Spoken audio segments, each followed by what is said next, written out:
అందరికీ జై భీమ్. నేను Rajesh Mahasen. Welcome to Mahasen media. ఇప్పుడు అందరూ ఏమంటున్నారు, రాజేష్ మహాసేన్ అంటే ఆడ వెనకాల ఏం లేరు, రాజేష్ మహాసేన్ అంటే ఆడుంటే పార్టీకి లాసు, ఆడ వాళ్ళ పార్టీకి ఏం ఉపయోగం లేదు అనేది క్రియేట్ చేస్తారు. మరి ఆ మరకను మేము ఎప్పుడు చెరుపుకోలే?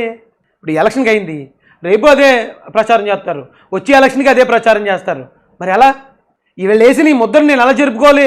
అందుకే నేను పోటీకి వెళ్తాను. కనీసం 10 ఓట్లు పడితే 20 ఓట్లు పడితే చూద్దాం. ఇప్పుడు మేము 2019లో వైసీపీకి వెళ్ళకముందు ఇక్కడ ఎమ్మెల్సీకి కంటెస్ట్ చేసాం, గ్రాడ్యుయేట్ ఎమ్మెల్సీకి ఇండిపెండెంట్గా 46వ నెంబరు, 5,000 ఓట్లు వచ్చాయి మాకు ఆ రోజున. అప్పుడు గ్రాడ్యుయేట్ ఎమ్మెల్సీ ఓటుకు 10,000 ఇస్తున్నారు అవతలోళ్ళు, 10,000. ఆ టైంలో ₹1 ఇవ్వకుండా, ఎక్కడికి మేము ప్రచారానికి వెళ్లకుండా ఓన్లీ సోషల్ మీడియాలో కూర్చొని 4 వీడియోలు మాట్లాడితే 5,000 ఓట్లు సాధించిన శక్తి మహాసేన్ది. అయితే డిఫేమ్ చేయడం అనుకో, ఇప్పుడు తెలుగుదేశం నుంచి వెళ్ళిపోతే బాగుంటారు బాబు అని పార్టీలో ఉన్న వాళ్ళు కొంతమంది చాలా ఆనందపడుతున్నారు. ఓకే, కానీ మీ ఆనందం మీద చంద్రబాబు నాయుడు గారు నీళ్ళు చెల్లిశారండి. లేదు నువ్వు వెళ్ళడానికి కుదరదు అని చెప్పి. అయితే ఇది మీరేమి ప్రభావం చూపించలేరు, అది చూపించలేరు, మీ వాళ్ళు బయటికి వెళ్ళినా మీరేం చేయలేరు అనే చాలామంది ఈ పోల్కి సమాధానం చెప్పారండి. రాజేష్ మహాసేన్ విడిగా 175 నియోజకవర్గాల్లో పోటీ చేయడం వల్ల ఎవరికి నష్టం అని అడిగితే, టీడీపీ జనసేన బీజేపీ కూటమికి నష్టం అని 69%. అంటే దాదాపు ఎన్ని ఓట్లండి? 28,000 ఓట్లు వేస్తే, 28,000 మంది ఓటేస్తే అందులో 68%, అంటే దాదాపు 20,000 మంది కూటమికి నష్టం అని చెప్తున్నారండి. 20,000 మంది అంటే ఆ మిగతా 8,000 మంది వైసీపీకి నష్టం అని చెప్తున్నారండి. 8,000 మంది, దాదాపు 28,000 మంది ఓటేశారు. 20,000 మంది కూటమికి నష్టం జరుగుతుందని ఆలోచనలు ఉన్నారు, 8,000 మంది వైసీపీకి నష్టం అంటున్నారు. మరి రాజేష్ ఏం ప్రభావం చూపించలేడంటారు కొంతమంది. ఇక్కడ ఒక 500 మంది ఎంతమందో కామెంట్లు చేశారు, 800 మంది కామెంట్లు చేశారు. ఇందులో ఒక 500 మంది అబ్బాయి నీకే నష్టం, నీ కెరీర్కే నష్టం, నువ్వే ఇది అది అని చెప్పేసి అందులో ఒక 500 మంది అయితే చెప్పారు. కానీ 28,000 మంది పార్టీలకు నష్టం జరగవచ్చు, కూటమికి నష్టం జరగవచ్చు, వైసీపీకి నష్టం జరగవచ్చు అని 28,000 మంది భావిస్తున్నారు. అందుకే పార్టీలు మమ్మల్ని ఎప్పుడూ దులుకోలేదండి. వైసీపీ మమ్మల్ని బాబు మీరు వద్దురమా కానీ మమ్మల్ని సస్పెండ్ చేయలే.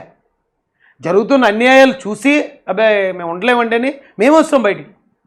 తర్వాత మేము జనసేనకి వెళ్దాం అనుకున్నప్పుడు కూడా జనసేన కూడా అక్కడ మాకు సరైన రెస్పాన్స్ రాలేదనే కారణంతో సరే వద్దులేని మేమే అనుకున్నాం తప్ప మీరు వద్దురా బాబు మిమ్మల్ని తీసుకోము, మిమ్మల్ని మా పార్టీ మిమ్మల్ని రిజెక్ట్ చేస్తుందని వాళ్ళు అనలేదు.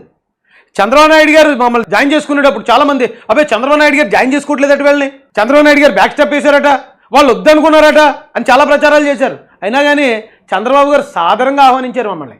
పార్టీ అధ్యక్షులు మమ్మల్ని అభిమానిస్తారు, కిందలో ఉన్న ప్రజలు రాజేష్ మహాసేన్ని గుండెల్లో పెట్టుకుంటారు. ఏంటి కారణం ఏంటి? మధ్యలో కొంతమంది లీడర్లకు నచ్చం అంతే మేము, ఎందుకంటే దడేలు మంది దూసుకెళ్తున్నాం కదా. ఆ కారణంతో మీడియాను ఉపయోగించుకునో లేకపోతే మరి యూట్యూబ్ ఛానల్లో ఉపయోగించుకునో ప్రచారం చేస్తూ ఉన్నారు. అయ్యా ఇంకోటి ఉందండి, ఇంకొక పోల్ పెట్టాను.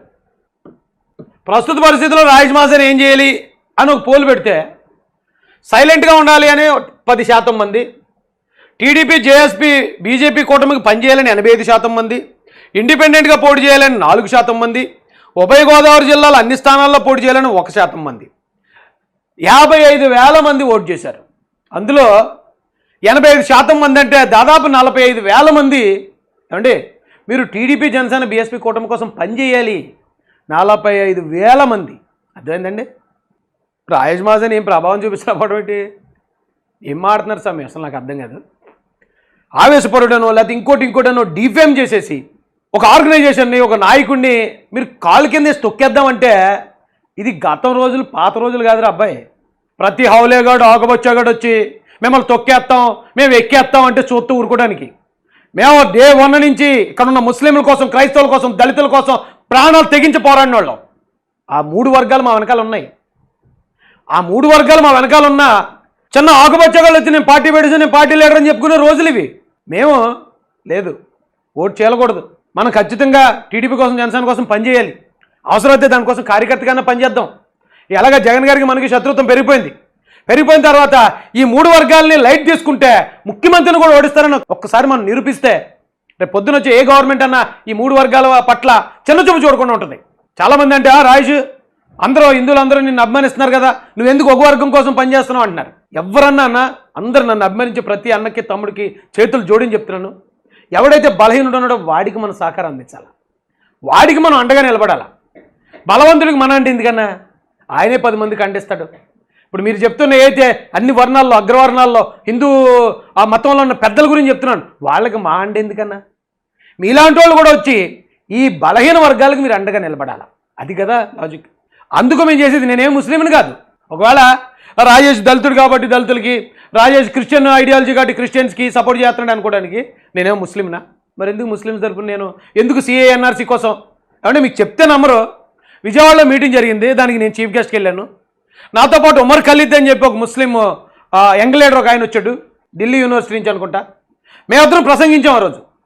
ఉమర్ ఖలీద్ని ఉపచట్టం కింద సంవత్సరం పాటు జైల్లో పడేశారు. సంవత్సరం, ఇప్పటికి ఇంకా బయట రాలన్నట్టుంది ఆయన. రాజేష్ మహాజన్ ఎందుకో తప్పించుకున్నాడు, కానీ ఇద్దరు మాట్లాడింది ఒకటే. ఆయన హిందీలో మాట్లాడాను, నేను తెలుగులో మాట్లాడాను. అదే ఫోర్సు, అదే మ్యాటర్, అదే యాంటీ బీజేపీ. ఇప్పుడు చాలామంది అంటారండి, రాజేష్ మహాజన్ జగన్ తిట్టాడు కాబట్టి అవకాశం ఇచ్చేస్తారా? జగన్ తిట్టాడు కాబట్టి అండి, ఓసారి తిట్టి చూడండి, పోనీ మీరు కూడా తిట్టి చూడండి రా. జగన్మోహన్ రెడ్డి ఒక్క మాట అని చూడండి రా, ఒక ఎమ్మెల్యే నువ్వు మాట అనండి రా, బాబు కదా. ఒక్క మాట మీ లోకల్ ఎమ్మెల్యే మీద ఒక్క వీడియో పెట్టి చూడండి. తొక్కి పెట్టి నరం లాగితే 2 కిలోమీటర్లు వస్తుందట, లాగేస్తారు. నేను జగన్మోహన్ రెడ్డి గారిని ఎప్పుడు తిట్టలే, కానీ వాళ్ళ ఐడియాలజీ, వాళ్ళు చేసే అటాక్, వైసీపీ చేసే అటాక్ టీడీపీ కార్యకర్తగా అడ్డుకున్నాం అంతే తప్ప జగన్మోహన్ రెడ్డి గారిని ఎప్పుడన్నా బూతులు తిట్టాను నేను? అంటే ఇటు తిడతాడు అనేది క్రియేట్ చేయటం. అరే మేము పార్టీ కోసం చంద్రబాబు నాయుడు గారికి బ్యాడ్ నేమ్ వస్తుందని టికెట్ త్యాగం చేస్తే దాన్ని త్యాగం కాదట, అది చేతకంత అనమాట. అది చాలా చేతగా కుదిలేశాడు. మేము త్యాగం చేస్తే దాన్ని త్యాగం అని ఒప్పుకోరు, మేము పోరాటం చేస్తే దాన్ని పోరాటం అని ఒప్పుకోరు, మేము పార్టీ కోసం నిబద్ధతగా పనిచేస్తే అది నిబద్ధత అని ఒప్పుకోరు. మరి ఏం చేయాలరా మేము? అంటే మీరు ఎలాగ అన్నీ చేస్తున్నారని చెప్పేసి మేము కూడా బాబు ఇంక సమాజంలో మనం బతకలేమరా, తొక్కేస్తారా అని కాంప్రమైజ్ అయిపోవాలా, లేకపోతే సూసైడ్ చేసుకోవాలా? ఆ రోజులు పోయేరా బాబు. జాగ్రత్తగా అర్థం చేసుకోండి, పరిస్థితులు మారాయి. పార్టీలకి తెలుగుదేశం పార్టీ మాకు ఎంత ముఖ్యమో మేము కూడా తెలుగుదేశం పార్టీకి అంతే ముఖ్యం. నేను ఆల్రెడీ వచ్చేస్తానని చెప్పిన తర్వాత నాకు కబురు పెట్టాల్సిన అవసరం తెలుగుదేశం పార్టీకి లేదు. మరి ఎందుకు కబురు చేశారు? ఎందుకు మాట్లాడారు? ఎట్టి పరిస్థితుల్లో పార్టీలో ఉండాల్సిందే, పార్టీ వదిలి వెళ్ళడానికి వీల్లేదు. ఎందుకని ఉంటారు? పార్టీ కోసం మేము ఎంత నిజాయితీగా పనిచేస్తాం, కమిట్ అయితే జగన్మోహన్ రెడ్డి గారికి, పవన్ కళ్యాణ్ గారికి, చంద్రబాబు నాయుడు గారికి తెలుసు. మిగతా వాళ్ళందరికీ అలగా వాళ్ళకి అర్థం కాదండి. వాళ్ళు ఏం ఆడతారు, అవి రాయేష్ అలాగండి అంటే రాజేష్ని పార్టీలో తీసేస్తే ఆ అవకాశం మాకు వచ్చేద్దేమో, రాయేష్ అక్కడ లేకపోతే రాయేష్ అక్కడ ఉండటం వల్ల మేము మినుగురు పురుగులు అయిపోయామేమో అనే ఆందోళన కొద్దిమందిలో ఉంది అన్ని పార్టీల్లో. అలాంటి వాళ్ళు అప్పుడు వైసీపీలోనూ మాకు ఇలాగే పెట్టారు, జనసేనలోకి మేము అనుకున్నప్పుడు మాకు అలాగే అడ్డంకులు క్రియేట్ చేశారు. ఇప్పుడు తెలుగుదేశం పార్టీలోనూ అలా ఉంది. ఇవన్నీ మాకు అలవాటు, మాకు అంబేద్కర్ ఐడియాలజీతో వచ్చిన వాళ్ళం కాబట్టి ఎవడే ప్రయత్నాలు చేసినా మమ్మల్ని ఇంచు కూడా కదపలేరు.